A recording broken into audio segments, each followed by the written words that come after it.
On Saturday, my administration helped broker a full and immediate ceasefire, I think a permanent one, between India and Pakistan, ending a dangerous conflict of two nations with lots of nuclear weapons. And they were going at it hot and heavy, and it was seemingly not going to stop.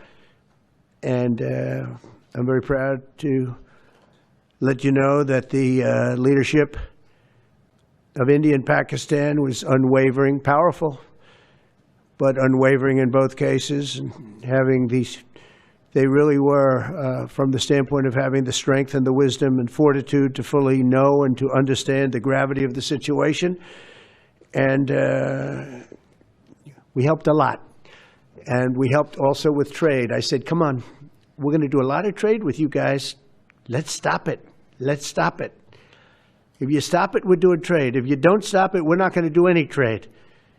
People have never really used trade the way I used it. That I can tell you. अमेरिकी राष्ट्रपति Donald Trump को आपने सुना, वो ये कह रहे हैं कि उन्होंने ही भारत और पाकिस्तान के बीच युद्ध रुकवाया है। डोनाल्ड ट्रंप के मुताबिक उन्होंने भारत और पाकिस्तान को धमकी दी कि अगर वो ये युद्ध नहीं रोकेंगे तो अमेरिका भारत और पाकिस्तान के साथ व्यापार नहीं करेगा। तो क्या डोनाल्ड ट्रंप की धमकी की वजह से ये युद्ध रुका है? धमकी, ऐसी धमकी कि अमेरिका व्यापार ही नहीं करेगा भारत और पाकिस्तान के साथ? वहीं भारत का कहना है कि पाकिस्तान की तरफ से फोन आया शांति और समझौते के लिए। शनिवार शाम हो गई थी और कुछ घंटों में अंधेरा हो जाता, और अंधेरे में जिस तरीके से 7, 8 और 9 तारीख को पाकिस्तान और हिंदुस्तान के बीच गोलीबारी हुई, उसको लेकर के सब चिंतित थे। अफवाहों का दौर भी जारी था। न्यूज़ चैनल्स भी कुछ कुछ बता रहे थे कि कराची इस्लामाबाद पहुंच गए, और पाकिस्तान के न्यूज़ चैनल्स भी अफवाह उड़ा रहे थे, झूठी खबरें चला रही थी कि पाकिस्तान ने हमारे कई पायलट पकड़ लिए हैं वगैरह वगैरह। ये सब कुछ चल रहा था। जहन में हम सब पत्रकार हों या आम देश के लोग सोच रहे थे कि 10 तारीख की रात क्या होगा, क्या ग्राउंड इन्वेजन हो जाएगा, क्या टैंक्स पाकिस्तान के अंदर चले जाएंगे, भारी तबाही होने वाली है, एयरपोर्ट्स बंद हो गए थे, सब कुछ चल रहा था। लेकिन अचानक से शाम 5 बजे अमेरिका के राष्ट्रपति डोनाल्ड ट्रंप का एक ट्वीट आता है। उस ट्वीट में लिखा होता है, अमेरिका ने पूरी रात भारत और पाकिस्तान के बीच मध्यस्थता की और इसके बाद दोनों देश पूर्ण और तत्काल युद्ध विराम के लिए तैयार हो गए हैं। मतलब दोनों देशों के बीच रात भर अमेरिका ने बातचीत करवा करके दोनों से सीज फायर करवा दिया है। अचानक से ट्रंप का ट्वीट आना, मीडिया में खलबली मच गई, चर्चा होने लगी कि क्या वाकई सीज फायर हो गया है। और फिर शाम 5:30 बजे भारत के विदेश सचिव विक्रम मिस्री का एक बयान आता है, और उन्होंने वो कहते हैं अपने बयान में कि हम भारत के director general of military operations और पाकिस्तान के director general of military operations में आपस में बात हुई है और 1700 आवर्स यानी शाम 5 बजे से गोलीबारी बंद हो जाएगी। Good evening, ladies and gentlemen. I have a very brief statement to make. Following that, as you know, there will be a briefing by my colleagues from the military. The Director General of Military Operations of Pakistan called the Director General of Military Operations of India at 15:35 hours earlier this afternoon.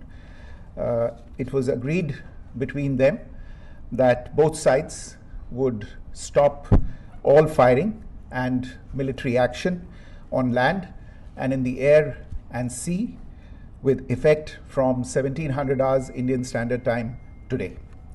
Instructions have been given on both sides to give effect to this understanding. The Directors General of Military Operations will talk again on the 12th of May at 1200 hours. Thank you. अब जब ये जानकारी देश भर को America से मिली, Trump से मिली कि भाई ट्रंप ने ये सीज फायर करवाया है, इसके बाद से प्रधानमंत्री मोदी और भारत सरकार की स्थिति थोड़ी कमजोर जरूर हो गई है। कई जवाब हैं जो उनसे विपक्ष मांग रहा है। कई सवाल हैं जिसके जवाब शायद हमें आगे मिलेंगे और ये सारे जवाब राजनीतिक तौर पर ही मिलेंगे। लेकिन सीज फायर का क्रेडिट लेकर के डोनाल्ड ट्रंप ने पहले ट्वीट करके जरूर भारत की स्थिति असहज कर दी है, प्रधानमंत्री मोदी की स्थिति असहज कर दी है, इसमें कोई दो राय नहीं है। आपको बताएं कि भारत हमेशा से शिमला एकॉर्ड के बाद ये टेक रहा है आधिकारिक तौर पर कि कश्मीर एक ऐसा मसला है जिसको लेकर के वो किसी और तीसरे देश की मीडिएशन या दखल बर्दाश्त नहीं करेगा। और भारत ने हमारे और किसी देश के बीच कोई भी विवाद रहा हो, हमेशा से स्टैंड लिया है कि हम तीसरे देश का इंटरवेंशन नहीं चाहते हैं। चाहे चीन के साथ भारत की जो बॉर्डर्स हैं उसको लेकर विवाद रहा हो। और आपको बताएं कि 2019 में डोनाल्ड ट्रंप राष्ट्रपति थे अमेरिका में, जो उनका पहला टर्म था, तब उन्होंने पाकिस्तान के उस वक्त के तत्कालीन प्रधानमंत्री इमरान खान और भारत के प्रधानमंत्री मोदी के बीच ये प्रस्ताव दिया था कि हम मध्यस्थ हो सकते हैं और कश्मीर पर बातचीत कर लेते हैं। और इस पेशकश को भारत ने तुरंत खारिज कर दिया था और कड़े शब्दों में खारिज किया था कि भाई कश्मीर हमारा अंदरूनी मामला है और हम इसमें जरा सी दखल बर्दाश्त नहीं करेंगे। तो ये हमने हमेशा से स्टैंड लिया है। अब एक तो डोनाल्ड ट्रंप का ट्वीट आ गया कि रात भर अमेरिका ने भारत और पाकिस्तान के बीच बात करा करके संघर्ष विराम करा दिया है। एक जख्म तो था, पर जख्म पर नमक छिड़कने जैसा हो गया अमेरिका के विदेश मंत्री मार्को रूबियो का ये ट्वीट। उन्होंने लिखा कि भारत और पाकिस्तान के विवाद को सुलझाने के लिए एक तीसरे देश में बातचीत करेंगे। अब तक तो आप बातचीत ही क्यों करेंगे अमेरिका वाले, और अब ये भी कह रहे हैं कि विवाद हल कराने के लिए एक थर्ड कंट्री में बातचीत करेंगे। इसने भारत की स्थिति को और असहज कर दिया। आपको बताएं कि इस पर विपक्ष ने तमाम सवाल उठाए हैं, लेकिन रविवार को एक जो प्रेस कॉन्फ्रेंस हुई हमारे सैन्य अधिकारियों के सामने से, उन्होंने साफ तौर पर यह कहा कि पाकिस्तान के डीजी मिलिट्री ऑपरेशंस का फोन आया और हमारे डीजी मिलिट्री ऑपरेशंस ने हॉटलाइन पर बात की और दोनों ने संघर्ष विराम पर सहमति जताई। अब ये तो कॉन्ट्रडिक्शन है। ये सब भारत करता पहले तो समझ में आता था। अगर भारत और पाकिस्तान के बीच सीज फायर पर सहमति बन गई तो ये बात डोनाल्ड ट्रंप को कैसे पता चली, और वो भी उन्होंने पहले ट्वीट करके बता दिया। ये जानकारी तो देश भर को प्रधानमंत्री मोदी से मिलनी चाहिए थी या पाकिस्तान के लोगों को शहबाज शरीफ से मिलनी चाहिए थी। अब शहबाज शरीफ के तो मन की हो गई, वो वहां खुशियां मना रहे हैं। और जाहिर सी बात है, ऐसा लगता है कि अमेरिका जिस तरीके से चौधरी बन रहा है वो और सिर्फ इस पूरे मौके का फायदा उठाना चाहता है। ये भी एक सवाल है। जाहिर सी बात है कि इसमें कोई शक नहीं है कि हमारी भारतीय सेनाओं ने पाकिस्तान में जो टारगेट्स थे वो अचीव किए हैं, उनके बेसिस को काफ़ी क्षति पहुंचाई है, जिसकी तस्वीरें, वीडियोस भारतीय सेना ने अपनी प्रेस कॉन्फ्रेंस में अवेलेबल करवाए हैं। और शायद ऐसा पहली बार हुआ है कि किसी न्यूक्लियर पावर देश में इस तरीके से घुसकर वार किया हो। उसके लिए भारतीय सेना की जितनी तारीफ की जाए उतनी कम है। अब मार्को रूबियो का एक ट्वीट, जो बहुत विदेश मंत्री हैं, जो चर्चा में हैं, उन्होंने लिखा कि पिछले 48 घंटों से में उपराष्ट्रपति वैंस और मैंने प्रधानमंत्री नरेंद्र मोदी और शहबाज शरीफ, विदेश मंत्री एस जयशंकर, सेना प्रमुख आसिम मुनीर सहित वरिष्ठ भारतीय और पाकिस्तानी अधिकारियों से बातचीत की है। मुझे घोषणा करते हुए खुशी हो रही है कि भारत और पाकिस्तान की सरकारें तुरंत सीज फायर और दूसरे तीसरे किसी देश में बातचीत करने के लिए तैयार हो गए हैं। अब ये भी एक बात हो गई। वैसे जयशंकर ने इस पोस्ट को रीपोस्ट भी किया, जो भारत के विदेश मंत्री हैं, और भारत के विदेश मंत्री ने कहीं नहीं कहा कि अमेरिका की मध्यस्थता से युद्ध विराम हुआ है, और यह भी भारत ने नहीं कहा कि वो किसी न्यूट्रल देश में जाकर इस पर बातचीत करने वाले हैं। अब आपको हमने जैसे बताया है कि भाई अमेरिका की इस घोषणा पर पाकिस्तान में तो जश्न मनाने लग गया। उनके प्रधानमंत्री शहबाज शरीफ ने प्रेस कॉन्फ्रेंस करके शुक्रिया अदा कराया। आपको बताएं कि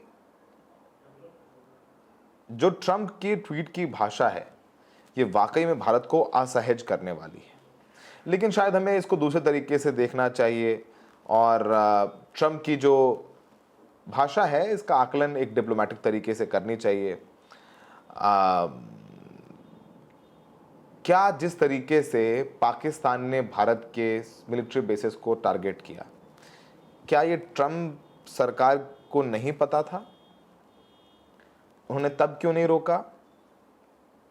जाहिर सी बात है भारत और अमेरिका के बीच में काफ़ी अच्छे संबंध हैं। प्रधानमंत्री मोदी और डोनाल्ड ट्रंप एक दूसरे को अपना दोस्त बताते हैं। दोनों लोग एक दूसरे के बारे में बहुत अच्छा कहते आए हैं प्रेस कॉन्फ्रेंसेस में, लेकिन शायद अमेरिका का जो बर्ताव रहा इस भारत पाकिस्तान के संघर्ष के दौरान वो कहीं ना कहीं सवाल पैदा करने वाला है।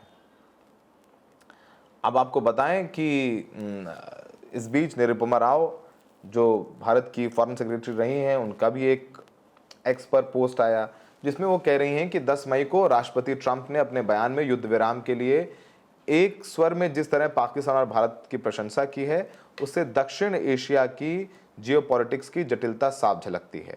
ट्रंप ने भारत और पाकिस्तान दोनों को ही एक तराजू में पर रखा, जबकि चीन को काउंटर करने के मामले में भारत अमेरिका का रणनीतिक साझेदार है और इस क्षेत्र में भारत की भूमिका ज़्यादा बड़ी है। उन्होंने साफ कहा है कि कैसे चीन का मामला आता है तो भारत की तरफ देखता है अमेरिका, लेकिन पाकिस्तान के मामले में क्या किया। वहीं दूसरी तरफ इस बात को लेकर के भी चर्चा हो रही है कि IMF से जो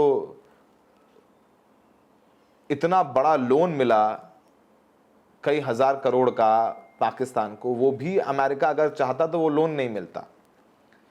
भारत अमेरिका को पता है, सबको सबूत दिए हुए हैं 26/11 के बाद कि कैसे टेरर प्लानिंग होती है पाकिस्तान में, सीमा पार आतंकवाद को बढ़ावा दिया जाता है। यहाँ तक कि अमेरिका का नंबर 1 दुश्मन ओसामा बिन लादेन को भी पाकिस्तान में एबटाबाद में घुस करके मारा अमेरिका ने, पाकिस्तान में पनाह लिया हुआ था। क्या पाकिस्तान के ISI को नहीं पता था? लेकिन फिर भी जो अमेरिका की भूमिका रही इसको लेके सवाल उठ रहे हैं। अब विपक्ष इस पूरे मामले में कह रहा है कि आप एक संसद सत्र बुलाइए और सारे जवाब दीजिए कि किन शर्तों पर माना है पाकिस्तान। क्या अमेरिका ने इस बात का हमें कॉन्फिडेंस दिया है कि अब पाकिस्तान अपनी धरती पर आतंकवाद नहीं पनपने देगा? क्या गारंटी है लिखित? ये सब सारी बातें हो रही हैं, लेकिन ज़रूर अमेरिका ने की इस भूमिका ने, ट्रंप के बयान ने, मार्को रूबियो के बयान में भारत में एक सवाल ज़रूर खड़ा कर दिया है।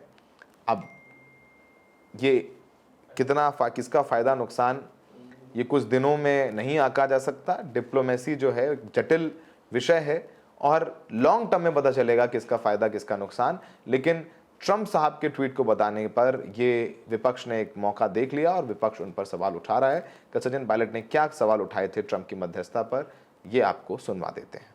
साथियों, जब ये घोषणा मीडिया के माध्यम से, और मैं सिर्फ उन बातों को रखना चाहता हूं जो पब्लिक डोमेन में है, काफ़ी कुछ ऐसी बातें हैं जो हम सबको जानकारी में नहीं है, लेकिन जो पब्लिक डोमेन में है उसको देखकर लगता है कि बहुत से सवाल खड़े हुए हैं।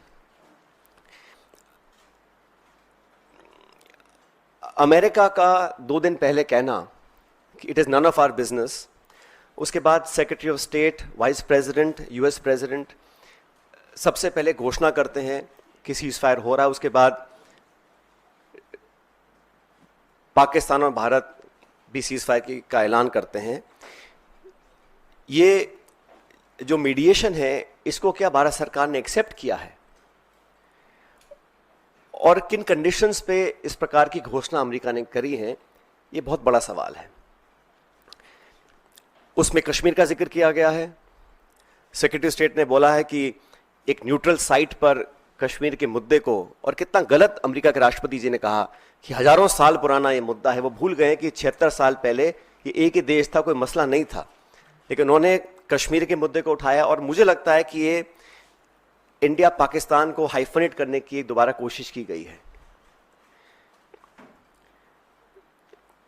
आईएमएफ का बेल आउट करना, पहले भी बैक चैनल डिस्कशंस होते होंगे, डिप्लोमेसी का अपना एक रोल है दुनिया के हर कोने में, लेकिन इस प्रकार वॉशिंगटन से सीज फायर की अगर घोषणा होती है तो कई सवाल खड़े करता है। भारतीय थल सेना के पूर्व जनरल्स ने भी जो बातें बोली हैं उस पर भी हमको ध्यान देना चाहिए।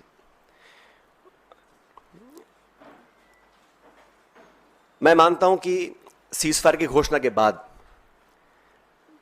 जो कल बॉर्डर पर लगातार वायलेशंस हुए, गोले दागे गए, ये उस विश्वसनीयता को खत्म करता है।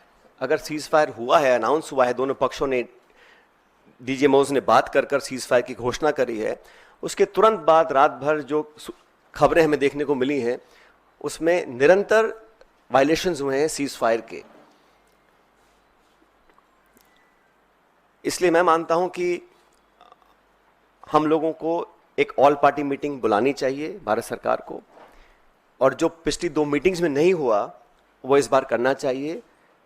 प्रधानमंत्री जी को इस ऑल पार्टी मीटिंग में आना चाहिए और पूरे देश को कॉन्फिडेंस में लेकर सभी दलों को, क्योंकि सभी दलों ने अपनी विचारधारा को परे रखते हुए समय पर भारत सरकार को संपूर्ण समर्थन दिया था, और जो ऑल पार्टी मीटिंग्स बुलाई गई उसमें प्रधानमंत्री जी नहीं आ पाए थे। तो एक और ऑल पार्टी मीटिंग बुलानी चाहिए जिसमें वो सबको कॉन्फिडेंस मिले, सब पॉलिटिकल पार्टीज को और देश को कॉन्फिडेंस मिले कि सीज फायर हुआ है, किन शर्तों पर हुआ है, और अगर सीज फायर की घोषणा के तुरंत बाद रात भर पाकिस्तान गोलाबारी कर रहा है, सरहद पर मोटर फायर कर रहा है, तो उनकी विश्वसनीयता पर कब तक विश्वास किया जा सकता है, और क्या गारंटीज हैं कि भविष्य में इस प्रकार की घटना को अंजाम नहीं दिया जाएगा। क्योंकि पाकिस्तान की सेना, पाकिस्तान का पॉलिटिकल सेटअप इस देश से बहुत फर्क है, तो वहां पर क्या अश्योरेंसेस हैं, क्या गारंटीज हैं, और क्या विश्वसनीयता बची है कल की ढेर सारी वायलेशंस के बाद, ये एक बहुत बड़ा सवाल है।